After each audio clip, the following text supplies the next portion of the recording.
ইলিশ মাছের মাশরুমে এই মাছের রেসিপি থাকলে জাস্ট জমে যাবে। একবার হলো আলু বেগুনের এই রেসিপি ট্রাই করে দেখতে পারেন, খেতে হবে দুর্দান্ত। নমস্কার বন্ধুরা, অমৃতা আন্টি কুকিং চ্যানেলে সবাইকে স্বাগত জানিয়ে আবারও হাজির হয়েছি। তো যে সকল বন্ধুরা ইউটিউব চ্যানেল থেকে দেখছেন তারা প্লিজ চ্যানেলটিকে সাবস্ক্রাইব করে আমার পাশে থাকবেন। তো আজকের এই রেসিপি তৈরি করে দেখাবো, স্কিপ না করে পুরো রেসিপিটি দেখবেন, আশা করছি খুবই ভালো লাগবে। তো চলুন রেসিপিটি শেয়ার করা যাক। এখানে দেখুন বন্ধুরা, নিয়ে নিয়েছি ইলিশ মাছ। আজকে আমি একটা ইলিশ মাছ নিয়েছি, আর দেখুন মাছটা কত বড় আছে। ইলিশ মাছের পাতলা ঝোল খেতে কিন্তু দারুণ লাগে। চলুন প্রথমে আমি আঁশগুলো ছাড়িয়ে নিচ্ছি, তারপরে কিন্তু পিস করে কেটে নেব, তারপরে ফিরে আসছি। এই দেখুন বন্ধুরা, মাছটাকে কেটে বেছে ধুয়ে নিয়ে চলে এসেছি পরিষ্কার করে। আর আজকে এই মাছটা দেখুন আমি পিস পিস করে কিন্তু কেটে নিয়ে চলে এসেছি। আর দেখতে দেখুন কতটা সুন্দর লাগছে। যেহেতু আজকে বেগুন আলু দিয়ে রান্না করব, তার জন্য কিন্তু এখানে আমি লবণ হলুদটা মাখিয়ে রেখে দিচ্ছি। প্রথমে দিয়ে দিচ্ছি আমি অল্প পরিমাণে লবণ। দেখুন অল্প করে দিচ্ছি লবণটা, সামান্য করে দেব লবণগুলো। আর এখানে আমি দিয়ে দিচ্ছি হলুদের গুঁড়া। পরে লবণ আর হলুদের গুঁড়াটাকে হালকা করে দেখুন এইভাবে আমি লাগিয়ে নিচ্ছি। খুব সুন্দর করে কিন্তু এইভাবে আমি লাগিয়ে নেব। এখানে আমি সামান্য করে দিলাম লবণ হলুদটা, কারণ বেশি লবণ হয়ে গেলে কিন্তু ভালো লাগে না। অল্প করেই কিন্তু লবণ হলুদটা দেওয়ার চেষ্টা করবেন, পরে লাগলে কিন্তু দিয়ে দিতে গেলে সেটা মাছের টেস্টটা ভালো হয়। আর বেশি লবণ হলে কিন্তু ভালো লাগে না খেতে। তার জন্য কিন্তু এইভাবে আমি খুব ভালো করে দেখুন লবণ হলুদটা লাগানো হয়ে গেছে। আমি ঢেকে দিয়ে রেখে দিচ্ছি। তারপরে চলুন এদিকে আমি ঢাকা রেখে বেগুন আলুগুলো কেটে নেব। এখানে দেখুন আমি দুটো আলু নিয়েছি। আমি কিন্তু আলুর খোসাগুলো ছাড়িয়ে নিয়েছি অফ ক্যামেরায়। এরপরে আলুগুলোকে আমি এইভাবে পাতলা পাতলা করে কেটে নেব। দেখুন এইভাবে কিন্তু পাতলা পাতলা করে কেটে নিলে হয়ে যাবে। তো এখানে আমি পুরো একটা আলুকে 3 পিস করে, মানে 6 পিস করে বানিয়ে নিচ্ছি। তো এখানে দেখুন আমি দুটো আলুতে কিন্তু হয়ে যাবে। তো আমি সেমভাবে কিন্তু এইভাবে আলুগুলোকে কেটে নিলাম। এখানে দেখুন একটা আমি বেগুন নিয়েছি, এরপরে বেগুনটাকেও কিন্তু আমি কেটে নেব। প্রথমে বেগুনের বটিটা আমি কেটে নিলাম, এরপরে দেখুন বেগুনটা আমি পিস করে নেব। বেগুনটা কিন্তু খুব সুন্দর হয়ে আছে, দেখুন একেবারে কিন্তু ফুল ফুল রয়েছে। এরপরে বেগুনটাকে দেখুন এইভাবে পাতলা পাতলা করে আমি কেটে নিচ্ছি।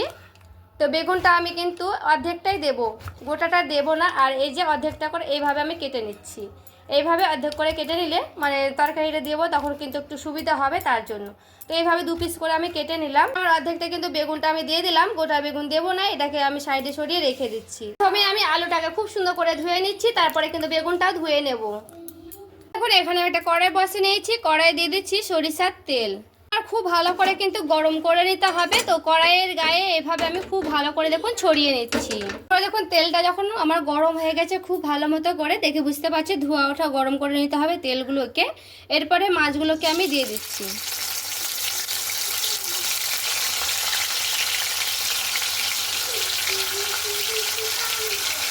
এবার দেখুন এক পিস যখন হয়ে যাবে এই মাছটা ভাজা, তখন কিন্তু আমি হালকা করে এভাবে দেখুন উল্টে নিচ্ছি। বেশি কড়া কড়া কিন্তু ভাজবো না, এই মাছটা একেবারে কিন্তু হালকা করে ভেজে নেব। অতিরিক্ত কড়া করে কিন্তু ইলিশ মাছ ভাজতে হয় না। তো দেখুন এইভাবে কিন্তু আমি খুব সুন্দর করে 2 পিঠটা উল্টে পাল্টে নিচ্ছি এই ইলিশ মাছগুলো।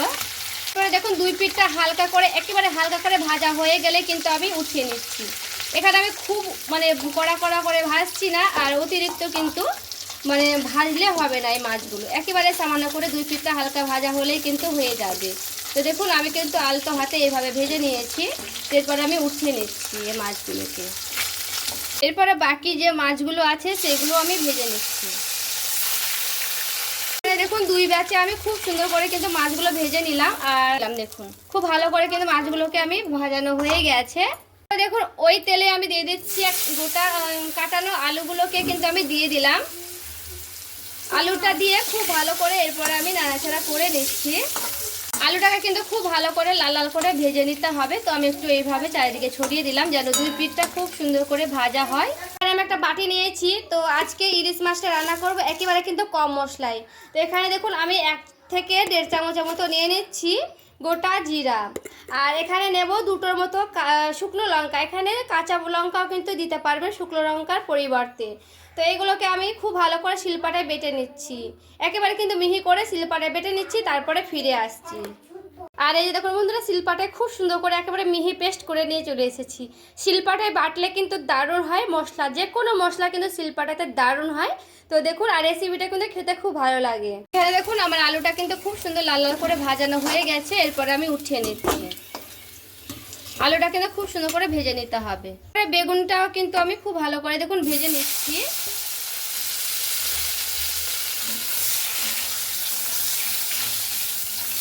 আর এখানে দেখুন বেগুনটা কিন্তু খুব সুন্দর লাল লাল করে ভেজে নিতে হবে।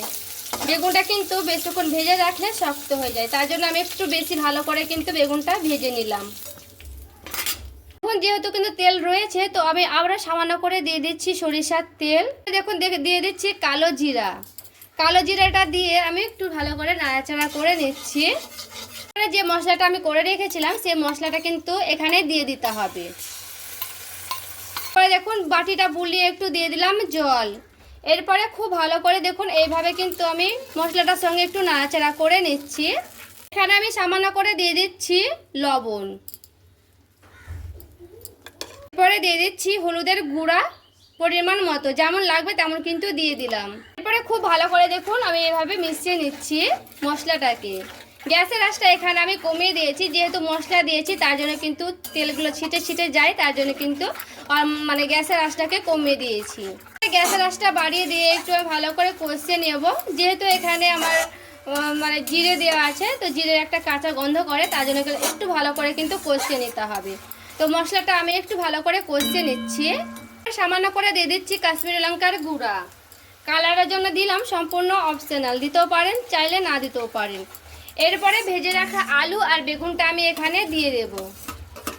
এরপরে আলু বেগুনটা দিয়েও খুব ভালো করে কিন্তু এখানে আমি মশলাটার সঙ্গে কষিয়ে নিচ্ছি। এখানে আমার কিন্তু গ্যাসের আঁচটা বাড়ানোই আছে, যেহেতু এখানে মশলাটা খুব সুন্দর করে কষিয়ে নিতে হবে। এখানে দেখুন আলু আর বেগুনটা দিয়ে খুব ভালো করে মশলাটা কিন্তু আমার কষানো হয়ে গেছে।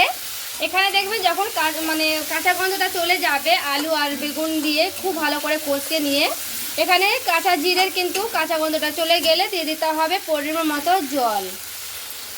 এখানে আমি 1.5 বাটির মতো দিলাম, যেহেতু এখানে আলু বেগুনটা সেদ্ধ হবে তার জন্য। তো একটু জলটা দিয়ে দেখুন চারিদিকে এইভাবে হালকা করে নাড়াচাড়া করে নিচ্ছি।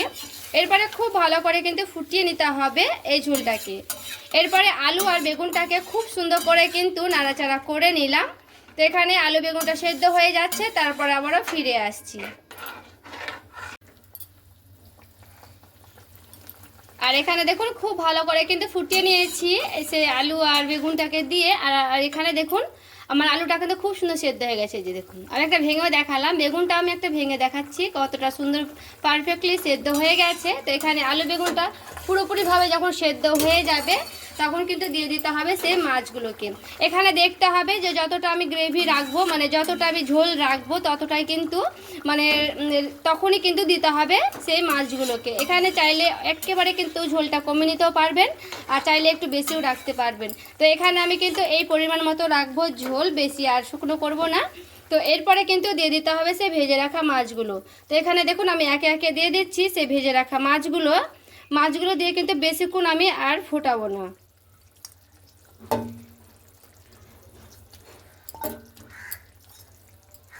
তো সবগুলো মাছ কিন্তু আমার এখানে দেওয়া হয়ে গেছে। এরপরে হালকা করে দেখুন আলতো হাতে এইভাবে আমি নাড়াচাড়া করে নিচ্ছি। এরপরে মানে পুরো 1 মিনিটের মতো একটু ফুটিয়ে নিচ্ছি, তাহলে কিন্তু হয়ে যাবে এই রেসিপিটা। তো একটু হালকা হাতে কিন্তু এইভাবে আমি নাড়াচাড়া করে নিলাম। তো 1 মিনিটের মতো ফুটিয়ে নিচ্ছি, তারপরে আবারও ফিরে আসছি। পুরো 1 মিনিট কিন্তু ফুটিয়ে নিয়েছি। এরপরে আমি এখানে নামিয়ে নিচ্ছি, তারপরে আবারও ফিরে আসছি। আর এই যে দেখুন বন্ধুরা, ইলিশ মাছের রেসিপিটি রেডি করে নিয়ে চলে এসেছি। আর দেখতে দেখুন কতটা লোভনীয় হয়েছে। এই মাছ কিন্তু খেতেও দারুণ লাগে, আলু বেগুন দিয়ে জাস্ট জমে যাবে। এই দিয়ে কিন্তু পুরো 1 থালা ভাত খেয়ে ফেলবেন। আর আজকে এই মাছের রেসিপি কেমন হয়েছে অবশ্যই কমেন্ট করে জানাবেন। ভালো লেগে থাকলে লাইক কমেন্ট শেয়ার করে দিবেন, বন্ধুদের সঙ্গে দেখার সুযোগ করে দিবেন। তো সকলে ভালো থাকবে, সুস্থ থাকবেন। আর আমার মতো করে একবার হলো বাড়িতে ট্রাই করে দেখবেন বেগুন দিয়ে আলু দিয়ে এই রেসিপিটি।